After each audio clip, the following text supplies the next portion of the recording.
Okay အားလုံးပဲမင်္ဂလာပါ The Miss ကနေကြိုဆိုပါရစေ How to Train Your Dragon Universe မှာတော့ Night Fury ဆိုတာခေါင်းဆောင်မင်းသားပါ Main character ရဲ့ငကားဖြစ်နေတာကြောင့်ရောသူ့ရဲ့ချစ်စရာသွင်းမြင်ကြောင့်ရောအကျဉ်းဆုံးငကားတွေကတစ်ကောင်ဖြစ်နေတာကြောင့်ရောနာမည်ကြီးပါတယ်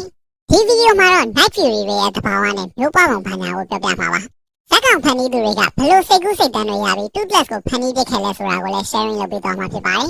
Night Fury ဆိုတာအမြန်ဆုံးညံအကောင်းဆုံးအရှားဆုံးငကားမျိုးစိတ်ဖြစ်ပါတယ်အချင်းကြာကြီးထိမြင်မှုတဲ့သူမရှိလို့ဘာအောင်လေးလဲမင်းရင်တော့အဖြစ်မရှိတဲ့ဒီရုပ်ဝါဆန်ကြပါလေ။နာမည်နဲ့လိုက်အောင်သူ့ခန္ဓာကိုယ်ကနမ်းမှောင်နေလို့ညဘက်မှာသူ့ပြန်နေရင်တော့ဘယ်သူမှမမြင်ရတာဖြစ်ပါလေ။ဒါပေမဲ့တနေ့မှာအားကောင်းမောင်းတဲ့ fighting တွေကပလွေရိုးလေးဟစ်ကပ်ကြောင့် Night Fury တကောင်ကိုအားလုံးမြင်မှုသွားပါလေ။ကျန်တဲ့တဘာဝကလည်းတခြားလက်ကားတွေထပ်မြင်ပါလေ။တိမ်တွေကြားထဲမှာလေုံစီပြီးအောက်ကိုဒိုင်မင်ထိုးချတာထိုးစင်းလာရင်ဗစက်ကနေ plasma blast ပြတာကသူတို့ရဲ့ဗီဇဖြစ်ပါလေ။တခြားလက်ကားမျိုးစိတ်တိုင်းလိုကမိမှုတ်ပေမဲ့သူကတော့မဟုတ်ပါဘူး။အရန်မြန်တာကြောင့်ညဘက်မှာသူတို့ကိုမြင်ရဖို့ဆိုတာလုံးဝဖြစ်နိုင်ပါဘူး။အဲ့ဒါဆိုနေဘက်မှာမြင်ရလားဆိုတော့နေဘက်ဆိုရင်လည်းသူတို့ကအပြင်မထွက်ပါဘူး။လူတွေနဲ့မိတ်ဆွေဖြစ်သွားမှသာနေဘက်အပြင်ထွက်တာပါ။ပြီးတော့သူတို့ကသွားတွေကိုစိတ်တိုင်းကြထုတ်လို့သွင်းလို့ရပါတယ်။အဲ့ဒါကြောင့်လည်းဒီကောင်လေးကို Hiccup က 2+ ဆိုနာမည်ပေးလိုက်တာပါ။သူတို့ရဲ့ဥကဆိုရင်ပုံစံရကြက်ဥနဲ့တော်တော်လေးဆင်ပါတယ်။ကြောင်ချောနေတယ်လို့သိရပါတယ်။ဒါပေမဲ့ Dragon's Rise of Star Game နဲ့မှာတော့ငကားကြီးကိုလို့အထွတ်တွေပါနေတာတွေ့ရပါတယ်။တခါဥယျာဉ်အများဆုံးသုံးလုံးမဲ့ဥတဲ့အတွက်တားပေါင်နှုံနေပါတယ်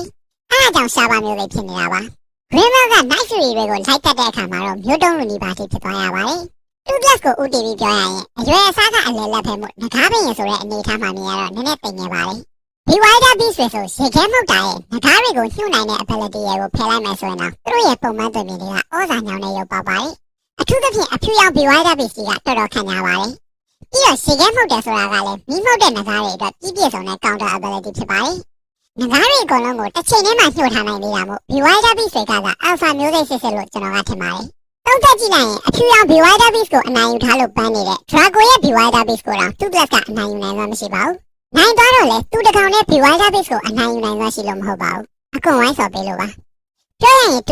လူကောင်းဘက်ကမှသာဘင်းဖြစ်သွားတာပါ။ဒါကတော့ကျွန်တော်အမြင်ပါ။ဆိုတော့ 2+ ကို creator တွေကဘလို့လဲဆိုတာကိုဆက်ပြောပါမယ်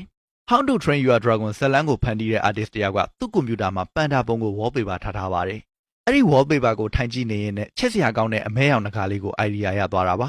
ပုံမှန်ဆိုရင်ငကားလို့ပြောလိုက်တာနဲ့ Furious ဖြစ်တဲ့ခက်ကြမ်းကြမ်း fighter ပုံစံမျိုးကိုပဲသရုပ်ဖော်ခြင်းကြတာပါ